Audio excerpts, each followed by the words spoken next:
জিজ্ঞেস করলেন আইয়ুল আ'মালি আফদালু, অন্য হাদিসে আছে আইয়ুল আ'মালি আহাব্বু ইলাল্লাহ। আল্লাহ রাসূলকে জিজ্ঞেস করা হলো, ও নবী গো, আইয়ুল আ'মালি আহাব্বু ইলাল্লাহ, আল্লাহর নিকটে আল্লাহর কাছে সবচেয়ে পছন্দনীয় আমল কোনটা? আল্লাহর কাছে সবচেয়ে পছন্দনীয় আমল কোনটা জিজ্ঞেস করা হলো। আল্লাহ রাসূল বললেন as-salatu li-waqtiha, প্রথম নম্বর আল্লাহর কাছে সবচেয়ে উত্তম, সবচেয়ে ভালো, সবচেয়ে প্রিয় একটি জিনিস, প্রিয় আমল হলো 5 ওয়াক্ত সালাত তার সময় মতো আদায় করা। এক নম্বর কাজ, এক নম্বর আমল আল্লাহর কাছে, এক নম্বরে প্রিয় আমল আল্লাহর নিকটে নামাজকে, সালাতকে তার সময় মতো আদায় করা। 2 নম্বর আল্লাহ রাসূল বললেন, সাহাবায়ে কেরাম জিজ্ঞেস করলেন, নবী গো, ক্বালা সুম্মা আইয়ু, আল্লাহর ইবাদত করে নিলাম, আমরা আল্লাহর ইবাদত করলাম, আল্লাহর ইবাদত করা 5 ওয়াক্ত নামাজ সময় মতো আদায় করলাম, আল্লাহর নিকটে সবচেয়ে উত্তম বুঝতে পারলাম। দ্বিতীয় নম্বরে আল্লাহর নিকটে কোন আমল সবচেয়ে প্রিয়? সুবহানাল্লাহ। আল্লাহ রাসূল বললেন, ক্বালা সুম্মা বিরুল ওয়ালিদাইন, দ্বিতীয় নম্বর যে আমলটা আল্লাহর কাছে সবচেয়ে প্রিয় সেটা হলো মা বাবার সঙ্গে সদ্ব্যবহার করা। এই মা বাবার সঙ্গে সদ্ব্যবহার করা 2 নম্বরে আল্লাহর নিকটে সবচেয়ে প্রিয় আমল।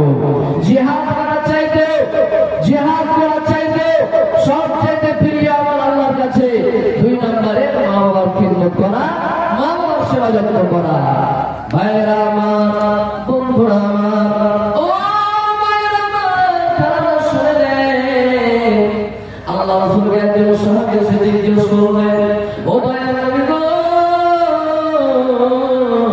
আপনি আমাকে পারমিশন দেন নবী, আপনি আমাকে অনুমতি দেন, আমি জিহাদ করতে যাব, আমি যুদ্ধ করতে যাব, জিহাদ করতে আমি যাব, দয়ার নবী গো, আপনি আমাকে পারমিশন দেন। আল্লাহ রাসূল জিজ্ঞেস করলেন, আলাকা আবওয়ানি, এ আমার সাহাবী, তুমি আমার কাছে জিহাদ করার জন্য পারমিশন চাইছো? ওরে আমার সাহাবী, তুমি বলে দাও, তোমার মা বাপ কি জীবিত আছে? गेट के सामने में जो साहिबान मोटरसाइकिल लगाए हैं, कृपया आप अपनी मोटरसाइकिल गेट पर से हटा दें और इस साइड में बैठने वाले जितने कुर्सी हैं एक साइड में लेकर आइए और आने वाले लोगों को थोड़ा सा बैठाने का प्रयास करिए। मुकर्रिर को ऐसे बार-बार रिस्पेक्ट करेंगे तो बहुत दिक्कत हो जाएगी। बराए करम जिसको निजारती की जिम्मेदारी दी गई उसको काम करने दीजिए और आप बड़े इकराम मोहतरम हैं, आपको भी मौका दे देंगे इंशाअल्लाह।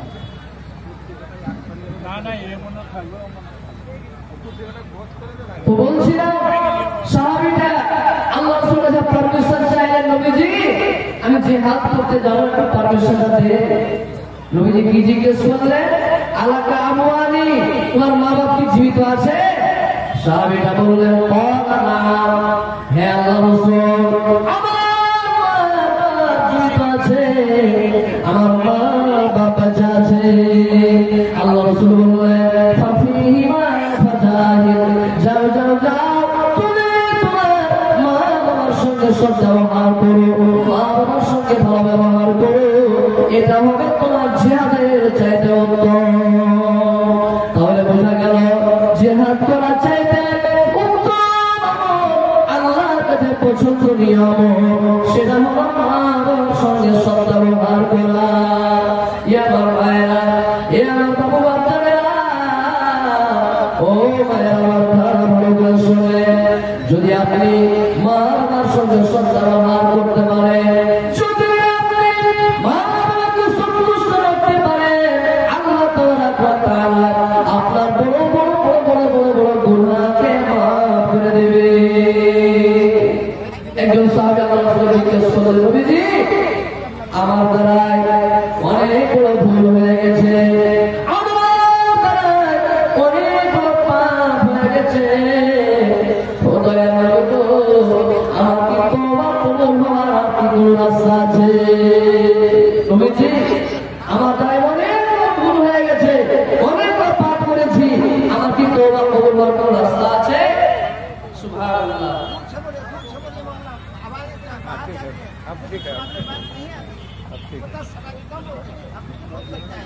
তো কি বলবেন যে আমার দ্বারা অনেক বড় বড় ভুল হয়ে গেছে, পাপ হয়ে গেছে, আমার কি তওবা কবুল হওয়ার কোনো রাস্তা আছে? আল্লাহু সুবহান। আল্লাহ রাসূল বললেন, এ আমার সাহাবী ভালো শুনে নাও, এ আমার সাহাবী ভালো করে জেনে নাও, তোমার মা কি জীবিত আছে? সাহাবী বললেন, না দয়াময় গো, আমার মা জীবিত নাই, আমার বাপ মা জীবিত নাই। আল্লাহ রাসূল বললেন, এ আমার সাহাবী ভালো করে শোনো, তোমার কি খালা জীবিত আছে? তোমার কি মাসি জীবিত আছে? খালা কি জীবিত আছে? সাহাবীরা বললেন, হ্যাঁ আল্লাহর রাসূল, আমার খালা জীবিত আছে। আল্লাহ বললেন, ও আমার সাহাবী, যাও যাও যাও, তুমি তোমার খালার সঙ্গে সদ্ব্যবহার করো, তুমি তোমার খালার সঙ্গে ভালো ব্যবহার করো। যদি তুমি তোমার খালার সঙ্গে সদ্ব্যবহার করো, আল্লাহ তোমার গুনাহকে মাফ করে দেবে। সুবহানাল্লাহ। তাহলে মা বাবার কত মান মর্যাদা আল্লাহ রাব্বুল আলামিনের কাছে, মা বাবার কত মান সম্মান। আল্লাহু সুবহান। রব্বুল আলামিন দ্বিতীয় নম্বরে স্থান জায়গাটা কি রব্বুল আলামিন মাকে দিয়ে দিয়েছে, মা বাপকে দিয়ে দিয়েছে। আল্লাহু সুবহান। বনি ইসরাঈল একটা কওমের নাম, ওই কওমের ভিতরে একটা লোক ছিল, একটা আবেদ ছিল, যার নাম ছিল সাহেব জুরাইদ। এই সাহেব জুরাইদ আল্লাহু সুবহান খুব একটা মানুষ ছিল, আবেদ মানুষ ছিল, কিন্তু মা একটা বড় পাওয়ার আছে, এই পাওয়ারটা দেখাবে হাদিসের ভিতরে। বনি ইসরাঈল কওমের ওই সাহেব জুরাইদ একটা দূরে মাটির একটা ঘর তৈরি করলো, মাটির ঘর তৈরি করলো, এবং ওই ঘরে আল্লাহর ইবাদত করতে লাগলো, আল্লাহর ইবাদত করতে লাগলো, আল্লাহর ইবাদতে মগ্ন হয়ে গেল। যখন বাড়ি থেকে বের হওয়া, বাড়ি থেকে যাওয়া কিছুদিন হয়ে গেল, মা অন্তর মা হচ্ছে, মা সন্তানকে দেখতে পায় না, ভালো লাগে না, মন ছটফট করছে। এবার সন্তানের সাথে দেখা করার জন্য, সাক্ষাৎ করার জন্য মা কিন্তু জোড়ায় কাছে যেতে লাগলেন। সুবহানাল্লাহ। যেতে যেতে যেতে যেতে ওই জোড়ায় দরজা পর্যন্ত পৌঁছে গেল, ঘর পর্যন্ত পৌঁছে গেল। মা ডাক দিল, ও বেটা জোড়ায়, বেটা জোড়ায়, আমি তোমার মা বলছি, বেটা রে, তোমার একটু পুরো বেটা।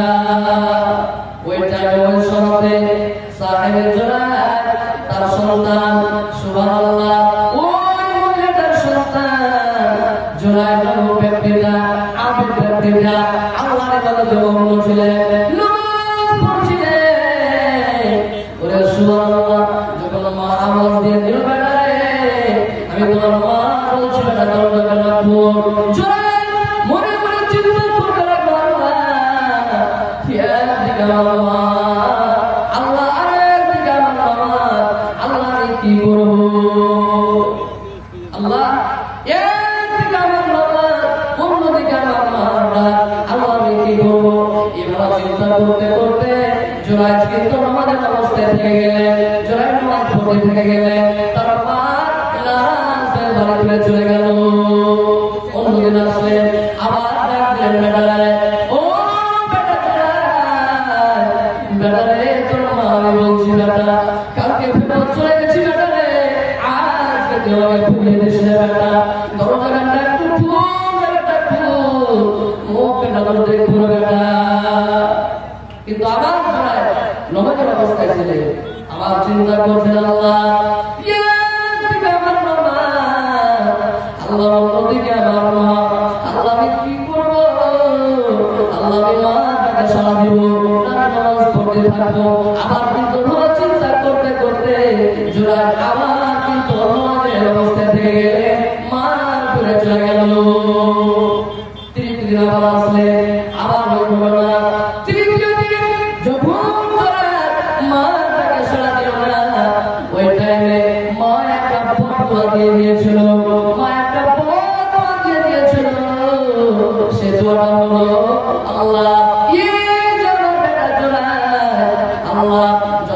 পর্যন্ত আমার বেটা জুনায়েদকে একটা ফাহিশা একটা বিশ্বাসের মুখ না দেখাবে আল্লাহ তুমি আর মনোনীয় না।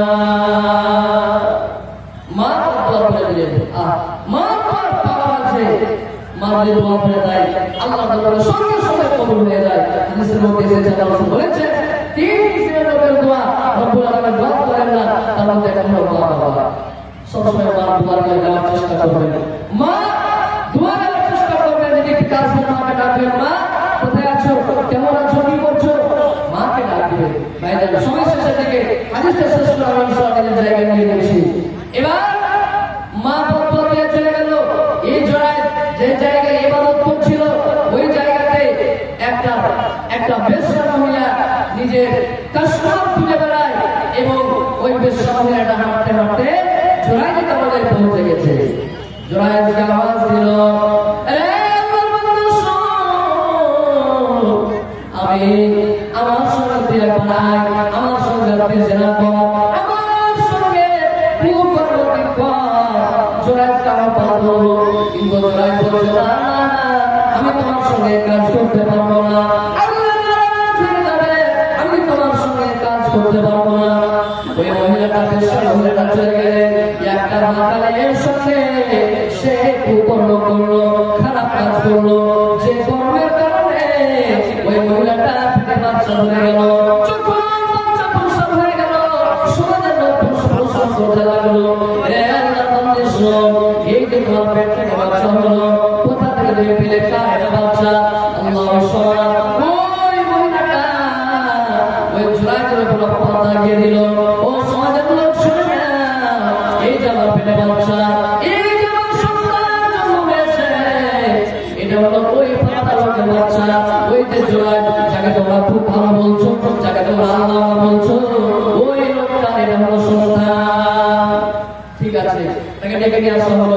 ওটা সমাজের লোক তার ঘরকে চূর্ণ বিচূর্ণ করে ভেঙে ফেলে দিল। আপনি যদি খুব বড় দিন দেখাচ্ছে, নবাজি দেখাচ্ছে, আপনি তলে তলে একটু কাজ করছেন, ঠিক আছে, জোড়ায় তো বুঝতে পারবে না যে এরকম কেন হচ্ছে, মার পক্ষ লেগে গেছে, এই জন্য এরকম হচ্ছে। এবার ডেকে নিয়ে আসা হলো, জিজ্ঞেস করা হলো, এটা কে? জানা জানা না। সুবহানাল্লাহ, মহিলাটা বলছে না, এটাই আমি বেটা। জোড়ায় বলছে থামো, আমাকে 2 রেখাত নামাজ পড়া সময় দাও। জোড়ায় 2 রেখাত নামাজ পড়লেন, তারপর আল্লাহর কাছে দোয়া করার পর ওই জোড়ায় ওই ছোট শিশু বাচ্চা পেটে একটু ভুজা করে বলছে, তোর বাবাকে বলতো, তোর বাবাকে? ওই শিশু ছেলেটা মুখ ফুটে গেল, আল্লাহর লীলা খেলা, আল্লাহর কুদরতে মুখ ফুটে গেল। ওই বাচ্চাটা বলে দিল, আমার বাবা মুখ রাখা। ভয়ানক হাদিসটা যে মার বদুয়া নিয়ে না, মার দোয়া নিতে শিখেন, মার বদুয়া নিতে শিখেন। ভাইয়েরা আমার, যাই হোক আমার সময় শেষ হয়ে গেছে, আমি এখান থেকে নিজের বক্তব্য ইতি করছি। বলার মাধ্যমে কোনো ভুল ত্রুটি হয়ে থাকলে আল্লাহর রাস্তায় ক্ষমা করবেন, হাদিস কর্মের ভুল ত্রুটি হয়ে থাকলে আমাকে ধরিয়ে দেওয়ার